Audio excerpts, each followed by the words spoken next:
Good morning, everyone. It's good to see everyone here. I hope all is well. And we're just going to give people a few more moments to join us, and then we will begin. I hope all is well. We're experiencing a mini heat wave down here in Atlanta. For those of you who are interested, it's going to be 97 today. So anyway, cheers for that. But it is good to see so many people. Okay, Paula, Louise. Well, I guess we should begin, and I certainly want to welcome everyone again to what will be our last session for the summer. We will pause over the summer months and reconvene on I believe it's the 10th of September, when we will have Shelley Murphy from the University of Virginia, who will, Dr. Shelley Murphy, who will speak on genealogy. And for those of you who are interested in tracing your family's roots, as a matter of fact, there is Shelley right there. Your roots, Shelley will give us an overview of how that is done, and we are, very excited about that. So that'll be in September, so as we pause.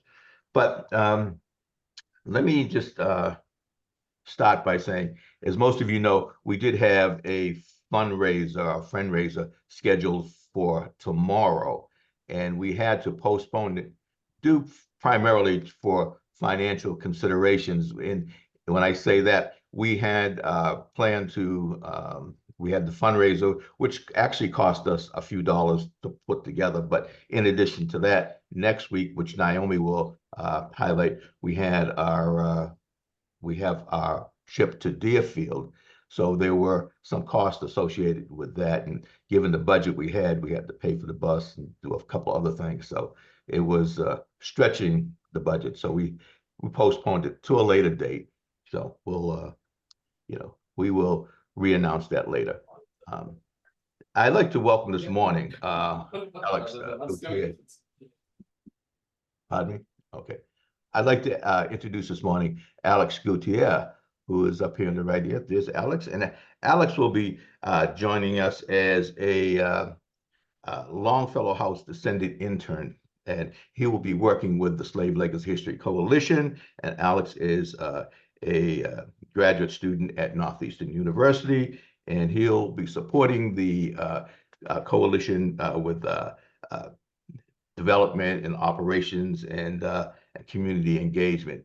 So we wanted to welcome, Alex this morning. As you know, Naomi started out as a Longfellow House intern, and then eventually we were able to hire her full time. So thank you very much. And Alex, we're looking forward to working with you, and we've got some exciting things to do. So I'd like to also just shout out two congratulations. One to Christine Hutchinson Jones. I don't know if you remember Chrissy. Chrissy was at Harvard. She chaired the inaugural Harvard Slave Legacy Initiative report, and which morphed into what Harvard is doing now. And Chrissy has now just joined the staff over at Brown University, where she'll be working on a similar project. So we hope to continue to engage, with Chrissy as we move down the line. Also, a special shout out to the Reverend Dan Smith, who served at the First Church in Cambridge for over 20 years. And as I understand, he stepped down this past Sunday as the senior pastor of the church. And Dan has been a great friend and supporter of the coalition over the last, couple of years, and we are excited that he is moving on to a new venture and new ventures, and one of them will include working with the Slave Legacy History Coalition. So again, we are excited about that. I know it's First Church in Cambridge's loss, but I understand Dan will still be in the neighborhood, and so that's a welcome opportunity for us to work together, not only on a project that will engage several other churches within the Boston and Cambridge community. So congratulations, Dan, and of course, the best of luck on your next ventures forward. And I'd like to just give a quick shout out to my daughter, Egypt, who is undertaking another position herself, which has prevented her from being on our meetings, but she'll be back once she finishes up what she's doing right now. So she just wanted me to shout out to everyone that says that she misses being involved in our monthly meetings. So anyway, having said that, let me turn it over to Naomi, who will just go over our upcoming announcements. Okay. Naomi? Yes, hello. Can you all hear me? Yes. All right, good morning, everyone. So just briefly, the announcements. As Dennis said, we won't be having a meeting in July or August, but we do have a series of some in-person summer events that we're excited about. So next Saturday is our deer field trip. We've got a good number of people signed up. So thank you, and thank you for passing along the information to your friends. So the registration form is reopened if you're still interested. It will close tomorrow. So please purchase your seat in advance. We will not be taking any more registrations the day of. And for those of you who did register, just a reminder to please arrive at 8:30 a.m. for the bus that will depart at 9 a.m. And then in July, on July 27th, at Old North Church, we will be seeing Revolution's Edge together, followed by Q&A with the actors. So we are also excited about that. Registrations for that will be on a separate email, so please look out for that. And then this Saturday at 6 p.m., Hamilton Garrett Music and Arts presents Make Them Hear You, a benefit concert to support the students and programming of the Hamilton Garrett Center for Music and Arts. The concert will be at Berkeley Performance Center. And then also I just want to highlight a couple of Juneteenth events. So also on June 15th, 2 to 5 p.m., Ife Franklin, a local artist, will host a Egun ancestor procession at Copp's Hill Burying Ground. And in her own words, the procession is a beautiful community ritual that honors the lives of the enslaved, whose burial sites are often forgotten. Each journey offers the healing balm to heavy hearts that are grappling with the difficult history of enslavement. And then on this June 16th, so not Saturday, the Sunday of this week, there will be a Juneteenth gathering at Longfellow House from 12:30 to 3 p.m. So I'll be there, Alex will be there, so you'll have a chance to meet him in person. First Church is also going to be showcasing their embroidery project, which I'm very excited to see. So please join us for that. And then there is an initiative to extend Boston's Black History Trail to the North End. So you can learn more about this proposal and share your insights on June 20th at 10 p.m. at North Bennett Street School. And that will be hosted by, I think it's Anne Moritz, is that right? Anne Moritz, correct, yes. Okay, so I will be dropping some links to those announcements in a moment, but I just wanted to remind folks that if you have any announcements, you can email me directly and I will make sure those are circulated. Okay. Thank you very much, Naomi. Yes, the Anne Moritz, Anne and I worked together at the Boston Globe, and she's a wonderful person. And so I'm sure if those of you can get out and to that or in any of the other events, I'm sure you'll enjoy them tremendously.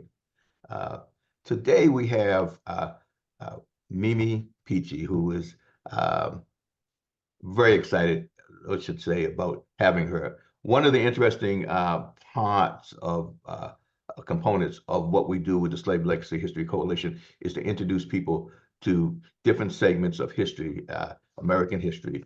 And I attended Jamaica Plain High School. And for years, I went up and down Center Street in Jamaica Plain. And what Mimi is presenting today, I knew nothing about. And I grew up in Roxbury, right next door. And again, like I said, I knew nothing about the history of Hidden Jamaica Plain. So we're very pleased this morning to have Mimi, who will present us with her information and and give us some background on what she's been doing. So the convener of Hidden Jamaica Plain, Miss Mimi Pichey, excuse me, and I will turn it over to you, Mimi. Thank you. Mm-hmm. I'm very happy to be here, and I'm going to share my screen, I hope immediately. Press share. Okay. Can people see it? Mm-hmm. Yes, we're good. Okay.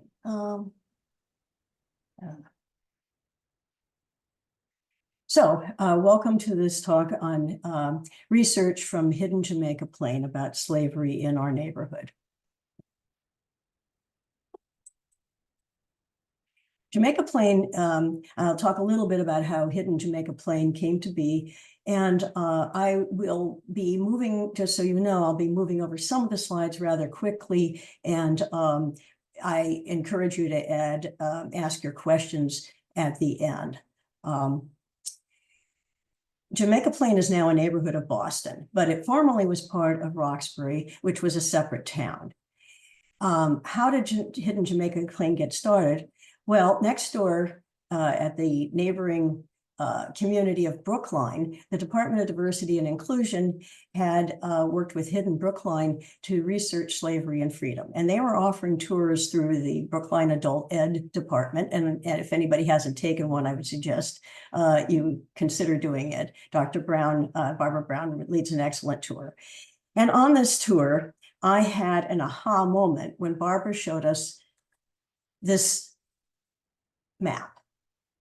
And I was frankly blown away. I had known, this was a couple of years ago, and I had known about that there was some slavery in the North. Of course, I'd heard of Phyllis Wheatley and a few others, but I didn't realize that slavery in New England was pervasive. This map shows Brookline in 1746, and you can see how the property of this enslaved people, where enslaved people were farming, is 50% pretty much of Brookline. And I was astounded. If you look to the lower right portion of this slide, you'll see the Muddy River is flowing. And just south of that is where Jamaica Plain is located. So I thought, well, if it's happening there, it must be happening in Jamaica Plain. And I set out to check and see what was going on. So I just did some Googling. I ran across some information, and then I contacted the Historical Society and said, oh, let's see whether we can put something together as well. And they assigned a couple of people to work with me, and they said, we don't have enough people. So we went out and talked to pretty much all the institutions in Jamaica Plain and discovered that a lot of them were doing their own research. So we suggested that we meet monthly to share information, and that is how Hidden Jamaica Plain came to be. After pulling in all of the institutions, we started to attract community activists and people from the academic community. And we have been extremely fortunate to have attracted 2 advisors, excellent, wonderful people who have given us great insight, Christle, Rawlins-Jackson, and Byron Rushing. It's a 100% volunteer effort. And of course, we welcome everyone to join us.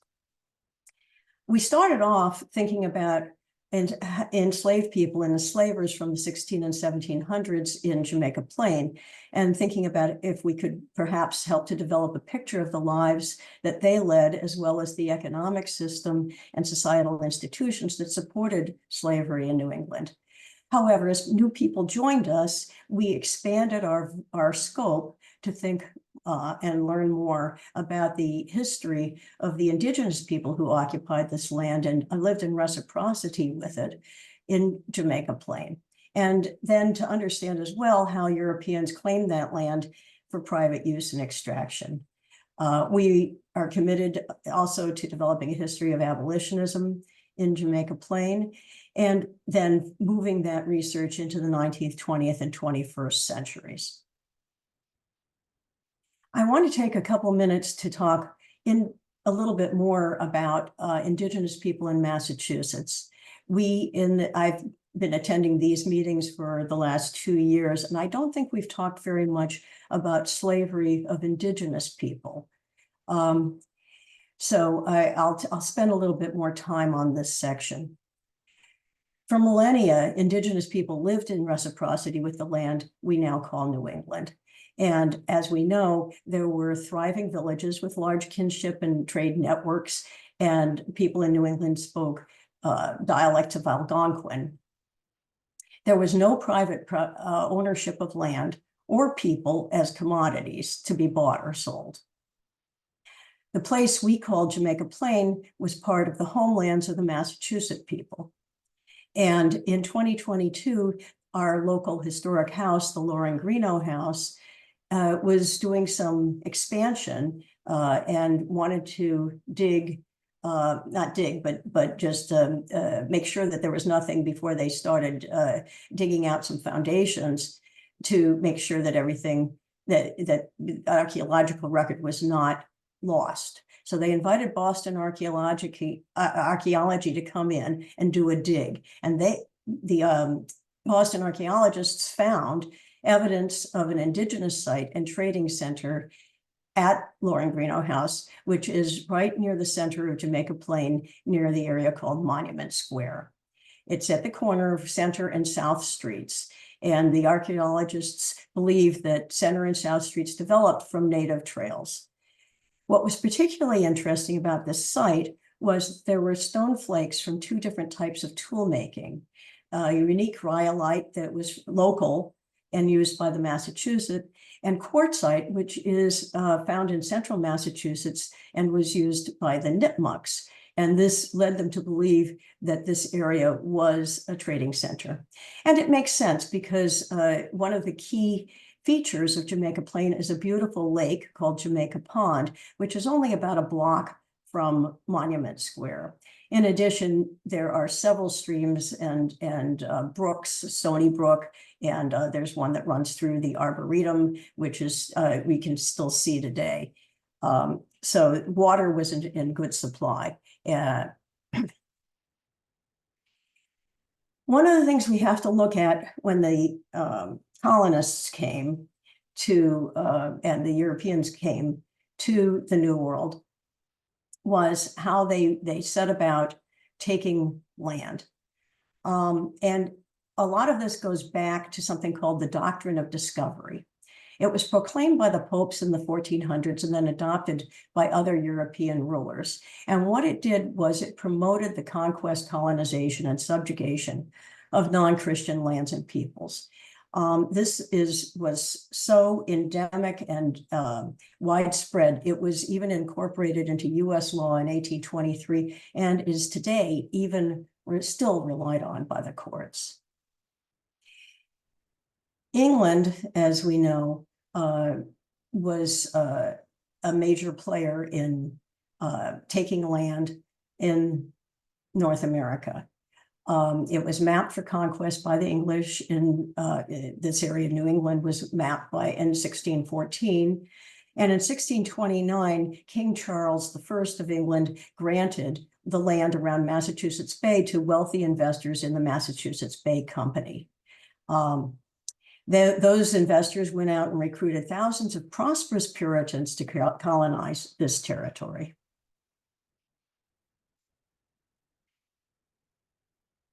The enslavement of people, indigenous people, by Europeans started early. It started actually before these colonists arrived in the 1500s by European traders and explorers. And then when the New England colonists came for Plymouth and Massachusetts Bay colony, they adopted slavery and land theft as the primary economic drivers to build their colonies. How did they get these indigenous people to be slaves? Well, they waged war against them. And the two maiden wars of the 1600s accelerated that enslavement. The Pequot War of 1636 to 37 and King Philip's War, which was actually an indigenous war of resistance in 1675 to 76. You can see in the I'm sorry, it's so small, but it's that figure of the fort's Indians and how it was destroyed, which came from the papers of the captain of the Massachusetts Bay Colony, John Underhill, in 1638. And you can see they have a very systemic approach to annihilating the Indians and taking the Native Americans and taking their people as captives to enslave. One of the results of the Pequot War is that people who participated in it were awarded land for their service by the Massachusetts Bay Colony. And in Jamaica Plain, Joseph Weld was awarded 236 acres shortly after the war. In 1638, we have the beginnings of slave trading in Massachusetts. After the Pequot War, the colonists sent Pequots on the ship Desire from Boston to be sold into slavery in the Caribbean. And in return, the Desire ship returned to Boston in 1638 with the first enslaved Africans for sale. In the late 1600s and throughout the 1700s, indigenous people continued to be robbed of their freedom in various ways. And that included not only enslavement, but also military service, court-created involuntary servitude and indenture, and erasure through assimilation and conversion to Christianity.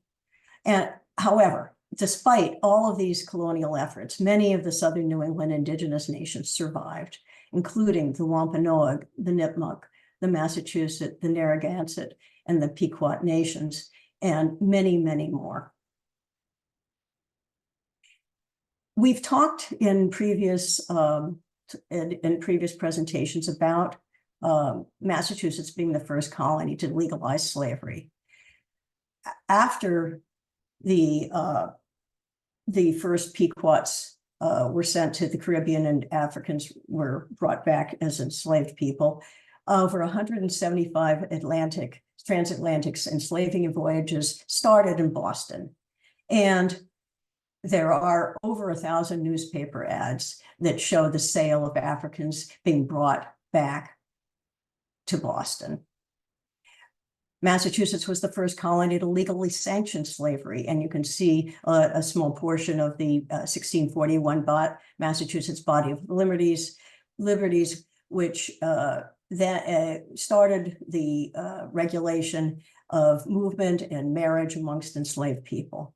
It's also important to note that Massachusetts residents actively participated and profited from the slave trade, not only directly, but also indirectly, in the sense that the one-crop economies of sugar, which was so lucrative that they didn't even want to plant food to feed the people who were harvesting it, the way that was solved was that farms in Massachusetts raised food that was shipped down to the Caribbean to support the feeding of enslaved people who were harvesting those crops. We've talked previously about how widespread slavery was in Boston, and I would encourage anybody who hasn't been yet to go see the Boston Archaeology exhibit at Faneuil Hall. They estimate that 12% of Boston's population was enslaved people in the 1720s, and that a quarter of all Boston households enslaved people, usually in ones and twos. Most of the types of work that they did was household service and unskilled work, but in some cases they learned skilled crafts. In Jamaica Plain, the enslavers we found enslavers through the Roxbury tax records from 1771. We discovered that nearly 11% of the people listed as in the house as household heads of household were also owners of, quote, servants for life, unquote, and that is a euphemism for enslaved people.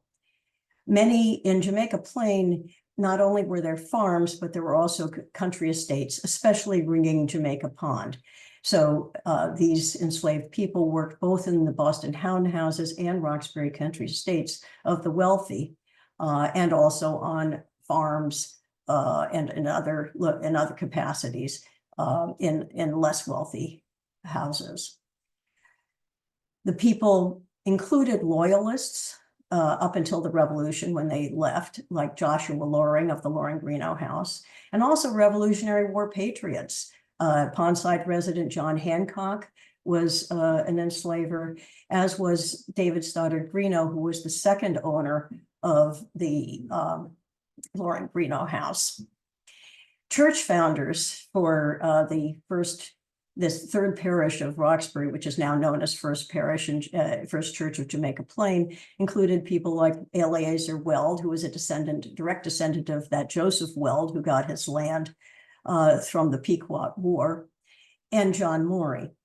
Leaders of Harvard University, like John Hancock, and other institutions also lived in this area, as well as other enslavers include, as I said, farmers, craftsmen, very commonly ministers, widows, lawyers, and selectmen. We know of two ministers in neighboring, it was this area. It was the second parish of Roxbury, two successive ministers who were enslavers. Common occupations that employed many enslaved people were seafaring, shipbuilding, distilling, and in Jamaica Plain, the tanning of hides was done along the Stony Brook, and enslaved people were used for that labor. We know that slavery in Massachusetts ended from the efforts of enslaved people themselves through numerous petitions and lawsuits, especially in 1783, the series of court cases that included Quock Walker and Elizabeth Freeman's established the legal basis for emancipation.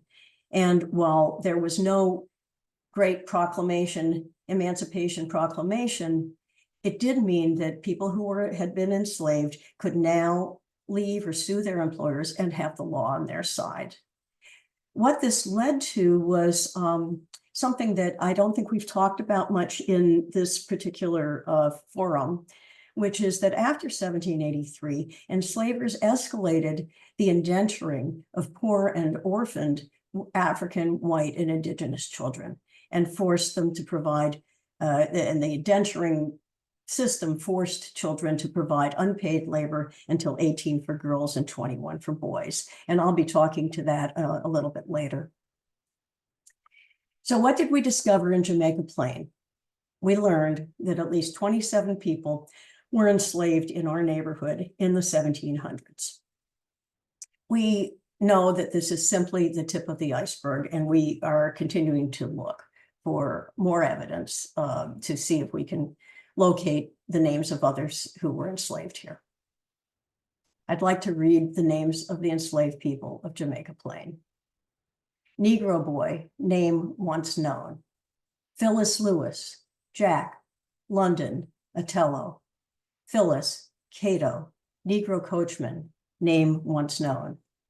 Prince, Cato, a Negro girl, name once known. Zipra, Bina, Leith. Cato, Frank, Agnes, Violet, Hannibal. 3 people enslaved at minimum, names once known. Black slave, name once known. Sarah, enslaved person, name once known. Dick Morey Welsh, Musa Diaha. We also discovered in Jamaica Plain at least 7 people who were indentured in the 1700s. A slave trader by the name of James Perkins, who later turned to opium smuggling in China, lived on the pond side in Jamaica Plain in the early 1800s. As I mentioned, successive families at Loring Greeno House enslaved and indentured people, and some of the founders of the first church in Jamaica Plain were enslavers. In addition, we also found amongst the first church Jamaica Plain death records that there were several free Black Americans in the early 1800s. A note here about enslaved versus indentured, because I think the indentured area has not been explored as deeply as the enslaved at this point. Enslaved people were African and Indigenous solely. Indentured could also be white. The key difference was that enslaved people were property. They could be bought and sold. They did this, and they were in this situation for life. The indentured people had freedom. They had limited freedom during their indenture, but they were free at the end of their indenture, and they had a contract that ended. And the average length of time that people served was about 10 years. Also, indenturing was used for poor adults to pay off debts. I'm not going to go into the rest of this. We can come back to it if people are interested. In Jamaica Plain, we also know that there were several freedom seekers. And the key way we know about this is because of the ads that their enslavers posted trying to get them back. Prince in 1769, Leith in 1771, Sarah in 1777, and Dick Morey Welsh in 1798. I'm going to talk a little bit more about them now. Prince ran away when he was 18 years of age. He was, according to his enslaver, 5 feet high, well-built, except small legs, and talks good English. The enslaver, just you might see in that the ad, was Eleazar Weld, whom I mentioned earlier, who was one of the founders of First Church, and JP. One of Prince's teeth was broken off halfway. He also had a large scar on his belly occasioned by a scald. And one wonders that if perhaps how he got these, he was perhaps a young child and forced to work with hot liquids that would have caused a scar. How did his tooth get broken? Did he ever get any medical attention or any attention at all for those injuries? This ad was placed 3 times over a period of 2 months, which makes us hopeful that Prince's escape may have succeeded. We know a little bit more about Dick Morey Welsh. Dick Morey Welsh was enslaved at birth. He was sold at age 5 in 1785 when his enslaver was moving to Middleborough, where John Morey's wife had inherited some land. And we have records that he was selling off all of his land and other property, including human property. So Dick was sold in a bill of sale at age 5. The next year, the purchaser, who was David Stoddard Greeno, indentured him. It's sort of it's a little curious because the bill of sale actually refers to an indenture. But Greeno, being a lawyer, probably decided in 1786, and then remember this was a couple of years after the Quock Walker case in 1783, which ended the legal basis for slavery. He probably decided he better make it into, the bill of sale was a little too iffy, and he should make it into an indenture. So that is what he did in 1786.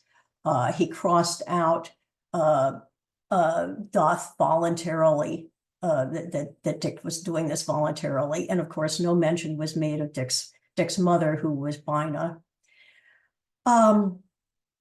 Dick served in the Greenhow household from the age of 5 to the age of 18 when he ran away.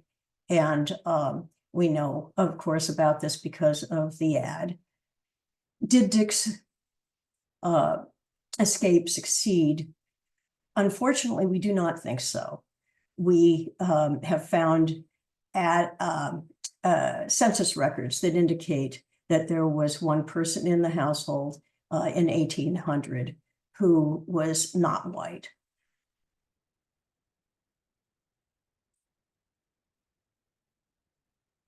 Another way that we know about someone who was in Jamaica Plain who was at danger of becoming enslaved was Cuba. Cuba was a petitioner for freedom. She was about 25 years of age when she was taken on the high seas in 1777 during the American Revolutionary War. She had been a passenger on a British packet boat, the Weymouth, bound from Jamaica to London, that was seized by a Connecticut Navy ship called the Oliver Cromwell. And we don't know in what capacity Cuba was traveling, but she was with the others brought to Boston and detained in a house in Jamaica Plain, where she was kept from leaving or speaking to visitors. And because what happened was the Weymouth was considered to be a vessel of war, it meant that the crew of the Oliver Cromwell, which had seized it, could then sell all of the contents of the vessel. And that included selling Cuba into slavery. Somehow somebody found out about this and helped Cuba to develop a petition, which she signed with an X. And it was based on a 1776 ruling of the Massachusetts Maritime Court. And the court then determined that that ruling applied and Cuba won her freedom. We don't know who helped Cuba, but we do know that Jamaica Plain was a very close-knit, small community, and that the parish minister for Third Parish was William Gordon. He was an early anti-slavery voice, and we know that because of the 1777 letter that he wrote to Boston, he wrote this in May, and Cuba was seized. The ship that Cuba was on was seized in September. So we know that at that point he was against slavery. He wrote to the newspapers urging them not to print and advertise sale of enslaved people. We know, however, that he was a supporter of gradual abolition from a letter that he wrote in 1784 to George Washington. We have done further in exploration. Our members, in particular at First Church, have discovered 8 people who were free Africans who died. They're in the death records. We don't know much more about them than about where they were buried, but we have started to explore other details and try to develop and understand the lives of the Bridghams and the Giles families. I'm not going to go into this in depth because this could be a lecture in and of itself. But the Peter Bridgham was born in 1714. He was enslaved by Colonel William Dudley, who lived sort of on the other side of the Arboretum in Jamaica Plain. He died. He was Dudley died. Peter was appraised, and then later he was sold to an unknown buyer. But somehow, from the 1740s to 1774, Peter becomes a free man, and he purchases a quarter acre on Center Street from John Morey. And as you may recall, John Morey is the man whose wife got the land in Middleborough, and they were moving, and he was getting rid of everything. And he's also the one who sold Dick Morey to David's daughter Greeno. But Peter was somehow able to purchase a quarter acre from John Morey. He shows up again in the federal census as head of a household of 5. And we know that he had a land and house that were worth $140 and worked 11 acres of land. And we have his will, which is it has some wonderful information about it. That really helps you to see what he was leaving to his daughter and his son and his attitude towards his son. Another free African at First Church was Simeon Giles. And we know some things about him, that he worked as a farmer, laborer, and woodcutter as a free Black man. And that he married and he had children. We have attempted, and we tried, of course, with the Bridgets, we have not had any success, but we tried to trace the legacy of Simeon Giles and to connect to see if we could find relatives and descendants. But the farthest that we got was 1908. So there's much more to say about all of this, but I know in the interest of time, we need to move on. So where do we go from here? We're going to, of course, be publishing and sharing this as widely as we can, hence this talk. We have articles published at the JP Historical Society's website. We intend eventually, even though we're not there yet, to create an online walking tour for the society. And we'll be presenting programs in the community, continuing our research, and attempting to locate descendants. So I thank you for attending, and remind you that articles are on the JP Historical Society's website, and you're welcome to contact us at Hidden Jamaica Plain at gmail.com. So I will take your questions, and let's see, how do I do that? Well, Naomi, can you read what's in the chat? If there's any there, first of all. Yeah, we do have one question in the chat. Here we go. So Dan asks, is the name Jamaica Plain related to the island of Jamaica? The answer to that is no. There are several different theories about it. One is that people like to take their rum neat, and that was like Jamaica rum plain. I don't believe that one. We are in Hidden Jamaica Plain believe it came from Cuchamacan. Cuchamacan was the chief of the Massachusetts people who lived in this area, and we believe that it's an attempt at saying Cuchamacan, and it got shortened somehow to Jamaica. And this area was also known as the Pond Plain for many years in the 1700s of West Rock, the area of western end of Roxbury. Thank you, and everybody keep putting your comments in the chat. You're also free to raise your hand and just speak your question. And Paula asks, thank you for this informative presentation. Could you say more about the category, quote, name once known, known by whom? So that slide you were naming the 20 we came across this actually at the Museum of Fine Arts. The Potters of South Carolina, if anybody had seen that show, this was a way that they talked about people who we know existed, and we know that their names were once known. We don't know them today. They so far have been lost to history. Maybe if we do more research, we'll be able to find them, but maybe not. But we know that they were people, and we want to dignify them by saying names once known.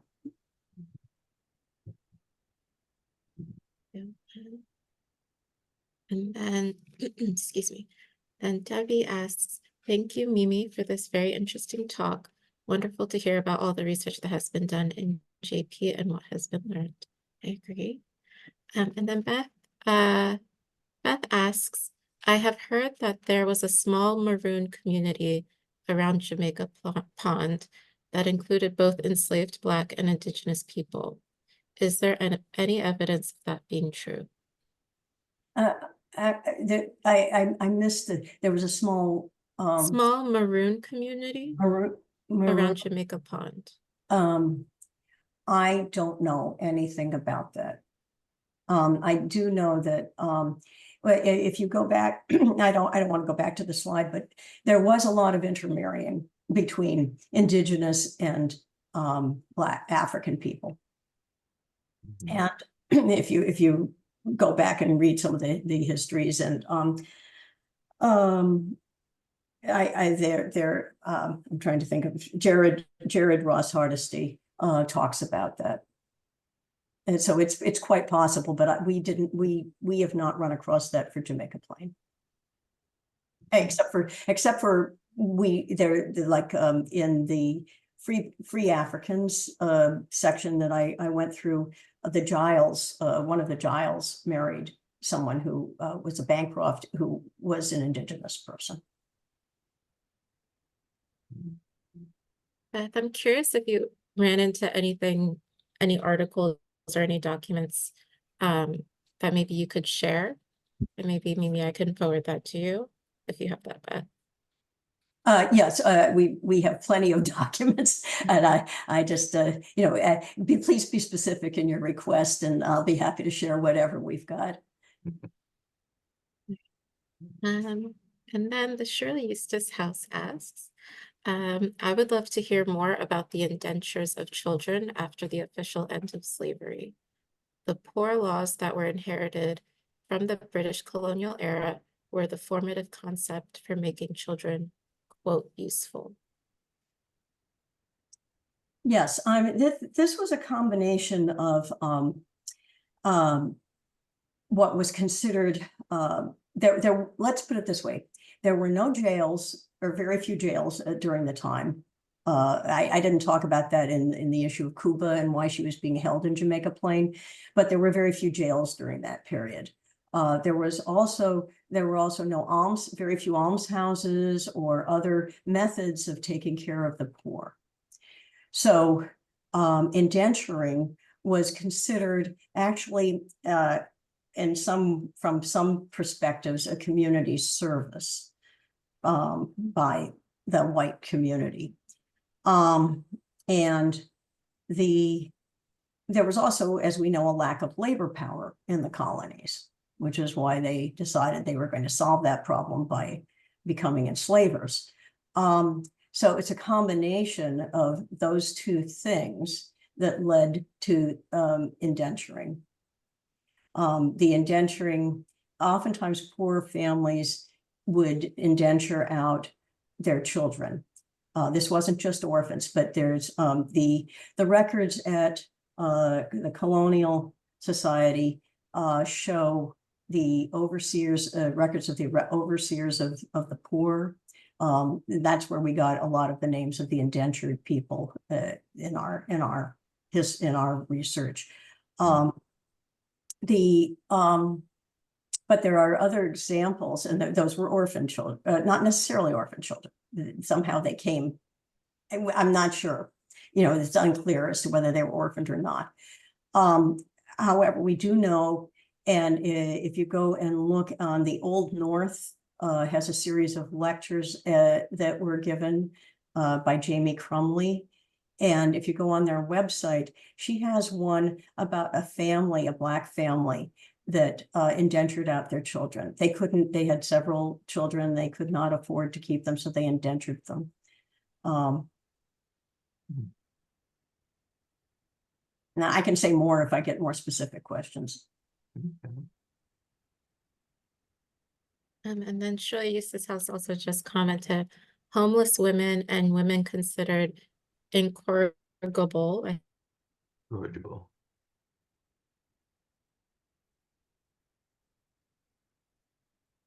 Naomi, we lost you.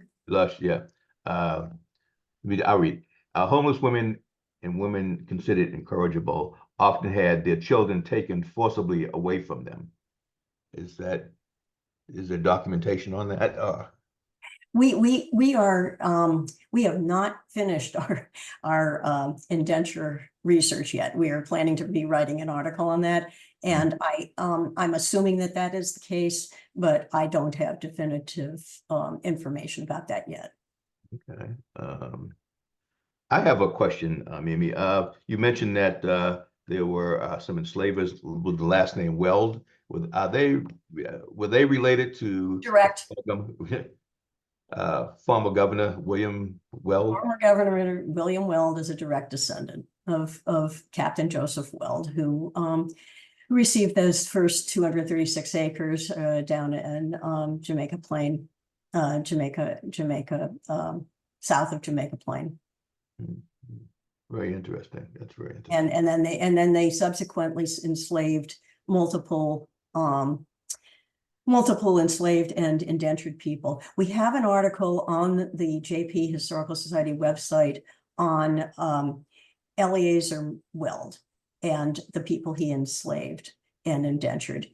It starts out, I think, as Prince Thomas and Thomas Smith and Elizabeth Patton, enslaved and indentured by Eleazar Weld. And it tells the story of him as a Revolutionary War captain fighting for liberty, and yet enslaving others. Wow, very interesting. Well, this has been a very, very interesting and insightful presentation. I want to thank you for the research that you've done that has gone into it. But we do have one more question here. I'm sorry, a couple more questions. Yeah, just a couple questions came in. Mm-hmm. So Brian asks, well, very insightful. Can you spell the Indigenous chief that is shortened to Jamaica? It starts with a K. I think it's Kuchamakin, something like that. There are many different spellings, but that's one of them. And then Cushing says, thank you for this presentation. Is the Perkins you refer to the Perkins of the Perkins School? The answer is sort of. They're definitely related. James Perkins was the brother of Thomas Perkins. Thomas Perkins and Samuel Perkins lived in Brookline, and Barbara Brown can tell us a lot more about them. The whole family were enslavers who were active in Haiti, enslaving people and serving as middlemen, where they would go on ships and determine which were the best slaves and then reselling them in Haiti. Thomas, each one of them, later they got into opium trading and were responsible for helping to addict a third of the Chinese population to opium. And they made a lot of money, and they whitewashed that money by becoming generous philanthropists. Thomas gave his house on Pearl Street to the Perkins School for the Blind. That was the first thing. James gave his townhouse also on Pearl Street to the Athenaeum, the Boston Athenaeum. Those were where those institutions helped get their start. In addition, subsequent generations gave money to the MFA, Mass General. We have an article on James Perkins and his role in the slave trade, but more, and also about his enslavement of Musa Dayaha. And those are also on the JP Historical Society's website. Mimi,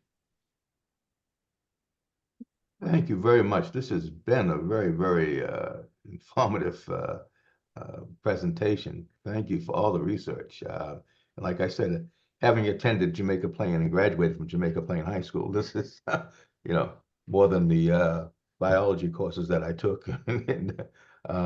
So thank you very much for the enlightening presentation. And does anyone have any other questions? If not, well, again, thank you, and we'll certainly be in touch. I did want to mention just a couple of things that you did point to, Mimi, and that's Old North Luminary, where there is, a wealth of information and history. And not to forget that on July 27th, there will be a Revolutionary's Edge presentation, a play, and we will be sending out information for that event. And what we plan to do is have some transportation available from Harvard Square to Old North Luminary, because it is difficult to park up, those of you familiar with the area. So we'll be sending out information on that. And there's a cost, I think it's about $25 or $30, for the trip and ticket. So it'll be nominal. So that's on July 27th. You'll be hearing information about that. Of course, next week we have a trip to Deerfield. We look forward to everyone joining us. There will be Naomi, Alex, and my daughter Jordan, who most of you have not met, is flying in from Los Angeles to be a tour conductor. She, among her many things that she's done, at one point she was a tour director, and so she's done that, and she'll be working with Naomi and Alex on the trip to Deerfield, which is, needless to say, a very exciting opportunity for everybody to fellowship and meet each other. I guess outside of that, do you have anything, Naomi? Anyone have any announcements? We encourage you to look forward to September, when Dr. Shelley Viola Murphy will be our presenter, professor of genealogy at the University of Virginia. So if you're interested in finding some little tidbits about how one will go about tracing your genealogy, very good presentation. Sarah is in Atlanta, so we'll look forward to seeing Sarah maybe tomorrow. Again, welcome Alex to the team, and we look forward to working with you, and to all of us who are here. Thank you very much again. We have a wonderful, safe summer. We look forward. We'll be in touch with with various members that just. Barbara Brown. We need to be in touch. We'd like you to present on Hidden Brookline at some point. And also, we will be having a presentation, just some future notes to make.